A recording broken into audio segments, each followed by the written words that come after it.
এই বাজেট নিয়ে আমরা খুব বেশি আশাবাদী হতে পারছি না এবং বিদেশি দেশি ঋণ বাড়বে, মুদ্রাস্ফীতি বাড়বে এবং এই বাজেট বক্তব্য আপনার শুনলে অনেক সুন্দর মনে হবে, কিন্তু এটা আসলে দেশের অর্থনীতির কোনো মৌল পরিবর্তন করতে পারবে না। যে 2026-27 অর্থ বছরের বাজেট উপস্থাপন হয়েছে, 9,38,000 কোটি টাকার বাজেট মাননীয় অর্থমন্ত্রী তিনি উপস্থাপন করেছেন। তো এই বাজেটের ইতিবাচক এবং নেতিবাচক দিক উভয়ই রয়েছে। আমরা উভয়টাই পর্যালোচনা করছি, বিশ্লেষণ করছি এবং অর্থমন্ত্রীর পুরো বক্তব্য আপনারা শুনেছেন। তিনি পুরো বাজেট এবং তার এই সরকারের আর্থিক যে পরিকল্পনা সেটা উপস্থাপন করেছে। আমরা যদি একটু ভালো কথা দিয়ে শুরু করি তাহলে আমাদের একটু স্বস্তির জায়গা হচ্ছে যে শিক্ষা খাতে, স্বাস্থ্য খাতে বাজেটের বরাদ্দ বেড়েছে। সামাজিক নিরাপত্তা খাতে, যেহেতু এই সরকার প্রথম থেকেই নির্বাচনের আগে থেকেই কার্ডের রাজনীতি করে যাচ্ছে, স্বাভাবিকভাবে সামাজিক নিরাপত্তা খাতে বাজেট বরাদ্দ বৃদ্ধি পেয়েছে, যেটা মানুষ কিছুটা উপকার পাবে বলে আমরা মনে করছি। আর নিত্য প্রয়োজনীয় বেশ কয়েকটি দ্রব্য কর কমানো হয়েছে।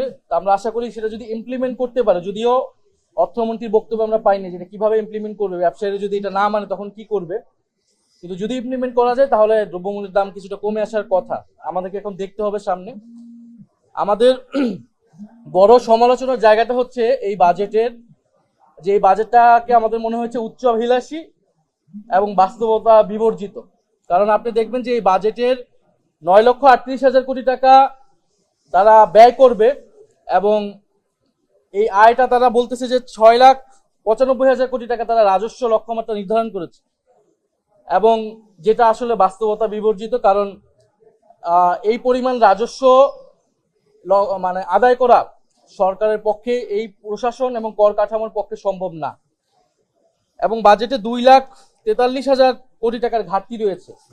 ফলে যদি 6,95,000 কোটি টাকার যেই রাজস্ব সেটা যদি আদায় করতে না পারে, এবং স্বাভাবিকভাবে এটা সরকার পারবে না, তাহলে এই ঘাটতি কিন্তু অনেক বাড়বে এবং সরকারকে তখন কি করতে হবে, অভ্যন্তরীণভাবে ব্যাংকগুলো থেকে এবং বিদেশ থেকে আসলে ঋণ নিতে হবে।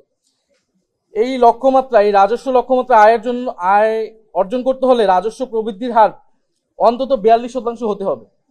এই লক্ষ্যমাত্রা অবাস্তব। দেশের ইতিহাসে সর্বোচ্চ বার্ষিক রাজস্ব প্রবৃদ্ধি হয়েছিল 27.3%। যদি আগামী অর্থ বছরে সেই সর্বোচ্চ রেকর্ড করা সম্ভব হয়, তাও লক্ষ্যমাত্রার তুলনায় 70,000 কোটি টাকার ঘাটতি থাকবে। ফলে এই ঘাটতি সরকার কিভাবে মিটাবে? অর্থাৎ সরকার খুব সুন্দর সুন্দর কথা বলছে, বাজেট ইতিহাসের সবচেয়ে বড় বাজেট দেখাচ্ছে, একইভাবে কিন্তু এটা ইতিহাসের সবচেয়ে বড় ঘাটতি বাজেটও হবে, ঋণগ্রস্ত বাজেট বলা যেতে পারে এটাকে। ফলে সরকার যখন ব্যাংক থেকে আরো ঋণ বাড়াবে, আপনারা জানেন যে ঋণের পরিমাণ 8,12,000 কোটি টাকা পৌঁছেছে, এটা বৈদেশিক ঋণ। আর হচ্ছে অভ্যন্তরীণ ঋণ প্রায় 16 গুণ বেড়েছে। তাহলে আরো যদি ঋণ নেয় ব্যাংক, এই যে দুর্বল ব্যাংকিং খাত, তাহলে আপনার বেসরকারি খাতে যে চাপটা পড়বে, বেসরকারি খাতের থেকে তারা বিনিয়োগ পাবে না, তারা লোন পাবে না এবং কর্মসংস্থান সংকুচিত হবে। আরেকটা যেটা আমরা খুবই অবাক হয়েছি, যে পুরো অর্থমন্ত্রীর পুরো বক্তব্য যদি আপনি অ্যানালাইসিস করেন, অর্থনৈতিক গণতন্ত্রের কথা বলতেছেন, অর্থনৈতিক অনেক শুনলে মনে হবে অনেক বিপ্লব ঘটে যাচ্ছে, কিন্তু ব্যাংকিং খাত এবং অর্থনৈতিক খাতের সংস্কার নিয়ে কোনো ধরনের আলাপ নেই। ঋণ খেলাপিদের বিরুদ্ধে কি ব্যবস্থা নিবে, লুটেরা গোষ্ঠীদের বিরুদ্ধে সরকার কি ব্যবস্থা নিবে, পাচারকৃত অর্থ সরকার কোন প্রক্রিয়ায় ফেরত আনবে, এইটা ছিল সরকার কিভাবে আয় বৃদ্ধি করতে পারে বা দেশের অর্থ কিভাবে বাড়ানো যেতে পারে, সেটা নিয়ে কিন্তু অর্থমন্ত্রীর পুরো বক্তব্যে আমরা কিছু পাইনি। ব্যাংকিং খাত কিভাবে তারা সংস্কার করবে, বরং আমরা যে নজিরবিহীন ভাবে ব্যাংকিং খাত দলীয়করণ, রাজনীতিকরণ দেখতেছি। ইসলামী ব্যাংক এটা আমাদের সামনে একটা বড় উদাহরণ, যেটা নিয়ে সংসদে অলরেডি বিতর্ক হয়েছে, আপনারা সবই শুনেছেন। এবং অর্থমন্ত্রী কিন্তু, মাননীয় অর্থমন্ত্রী নির্বাচনী ইস্তিহারে তাদের ছিল, বিএনপি নির্বাচনী ইস্তিহারে, যে তারা আর্থিক খাতে কোনো রাজনৈতিক নিয়োগ দিবে না, রাজনৈতিক বিবেচনা করবে না। বাংলাদেশ ব্যাংকেই আমরা সর্বপ্রথম বিতর্কিত সমালোচিত নিয়োগ দেখেছি, দলীয় নিয়োগ দিয়ে দেখেছি। ইসলামী ব্যাংকে এখন আবারও এসালমের হাতে তুলে দেওয়ার একটা প্রক্রিয়া চলমান রয়েছে। তার মানে ব্যাংকিং খাতের যেই নৈরাজ্যটা ছিল, এবং আমানতকারীদের গ্রাহকদের যে অনাস্থা, সে অনাস্থা কিন্তু নতুন করে আবার শুরু হয়েছে। সবাই তাকিয়েছিল সরকারের দিকে যে একটা আস্থার জায়গা তৈরি হবে, কিন্তু সেটা কিন্তু হয়নি। ইসলামী ব্যাংকের উপর যে অনাস্থা, আমানতকারীদের যদি অনাস্থা তৈরি হয়, এটা কিন্তু পুরো ব্যাংকিং খাতে ইনরিজিত তৈরি হবে এবং এটা হচ্ছে। এবং খেলাপি ঋণদের বিরুদ্ধেও এই সরকার কি ব্যবস্থা নেবে, এটা আমরা প্রথম অধিবেশনে এই প্রশ্নগুলো, এই পয়েন্টগুলো তুলেছিলাম, সেগুলাও অর্থমন্ত্রীর পুরো বক্তব্য আসলে আমরা পাইনি।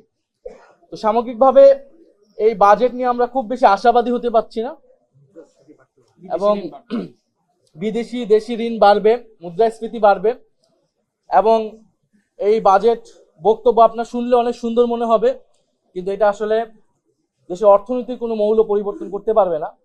এবং অর্থনৈতিক সংস্কার রাজনৈতিক সংস্কার থেকে বিচ্ছিন্ন না। আমরা দেখেছি এই সরকারের রাজনৈতিক সংস্কারের ক্ষেত্রে তার কমিটমেন্ট, তার অর্জন হচ্ছে শূন্য। তার মানে আপনি যদি দুদক সংস্কার না করেন, আপনি বিচার বিভাগ সংস্কার করতেছেন না, ফলে এই বড় বাজেটের মধ্যে বড় দুর্নীতির যে সুযোগ তৈরি করা হবে, সেটাকে আপনি কিভাবে জবাবদিহিতার আওতায় আনবেন, স্বচ্ছতা সুশাসন কিভাবে নিশ্চিত করবেন রাজনৈতিক সংস্কার ছাড়া। ফলে এই রাজনৈতিক সংস্কার কিন্তু, অর্থাৎ জুলাই সনদ যখন তো বাস্তবায়ন করেনি সরকার এখন পর্যন্ত, ফলে এই বাজেটের ভিতর দিয়ে যে দুর্নীতি করার অবাধ পথ তৈরি হবে, সেটাকে কিভাবে সরকার জবাবদিহিতার মধ্যে আনবে, এটাও আমাদের কাছে নিশ্চিত না আমরা। ফলে এটা অনেকটা চানাচুরের মতো, খেতে ভালো লাগবে, দেখতে সুন্দর, কিন্তু এটার কোনো পুষ্টিগুণ নাই।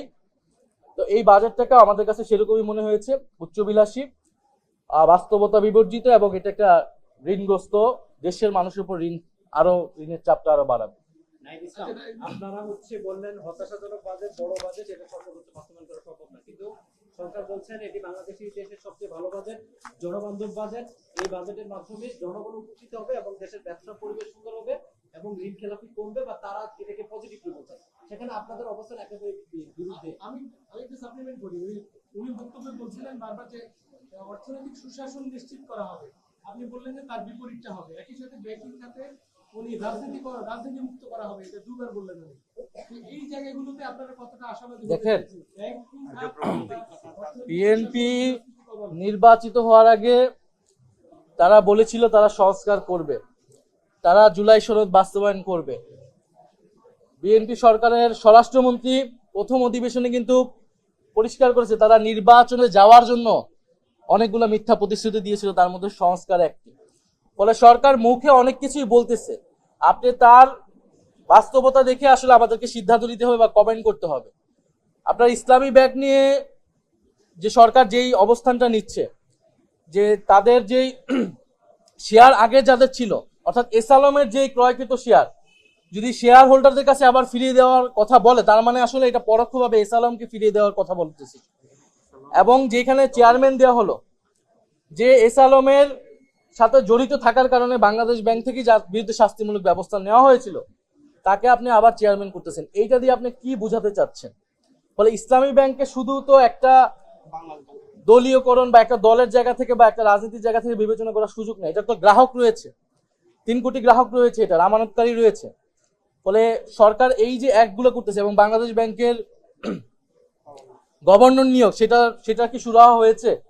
বিএনপি সরকার তো সেটার কোনো সুস্পষ্ট জবাব দিতে পারে নাই, যে বলছে তারা দলীয় লোক না। আবার যখন আমরা বলেছি যে তার নির্বাচনী কমিটিতে আছে, তো বলতেছে নির্বাচনী কমিটিতে থাকলে দলীয় লোক না। এগুলো হচ্ছে একটা আই ওয়াশিং, মানুষের সামনে কথা বলতেছে। ফলে এই বাজেটের যে একদম সম্পূর্ণভাবে নেতিবাচক, এটা কিন্তু আমরা বলছি না। আমরা বলতেছি শিক্ষা খাতে বৃদ্ধি পেয়েছে, স্বাস্থ্য খাতে বৃদ্ধি পেয়েছে, সামাজিক নিরাপত্তা বৃদ্ধি পেয়েছে, কর অনেকগুলো জায়গায় কমানো হয়েছে, এগুলো আমাদের জন্য ইতিবাচক। কিন্তু মৌলিক পরিবর্তন, আমরা তো গণ অভ্যুত্থানের পরে যেটা বৈষম্য কমিয়ে আনার জন্য যে অর্থনৈতিক ব্যবস্থা প্রয়োজন ছিল, সম্পদ যেখানে গুটি কয়েক মানুষের কাছে সীমাবদ্ধ হয়ে গিয়েছিল, বৈষম্য সমাজে বেড়েছে এবং প্রচুর টাকা লোটপাট হয়েছে, পাচার হয়েছে, যেই প্রক্রিয়ায়, এই প্রক্রিয়াগুলো কি এই সরকারের সময় স্টপ হবে কিনা, সেটাই তো অর্থনৈতিক সংস্কার এবং রাজনৈতিক সংস্কার। সেরকম কিছু আমরা এই সরকার থেকে দেখিনি।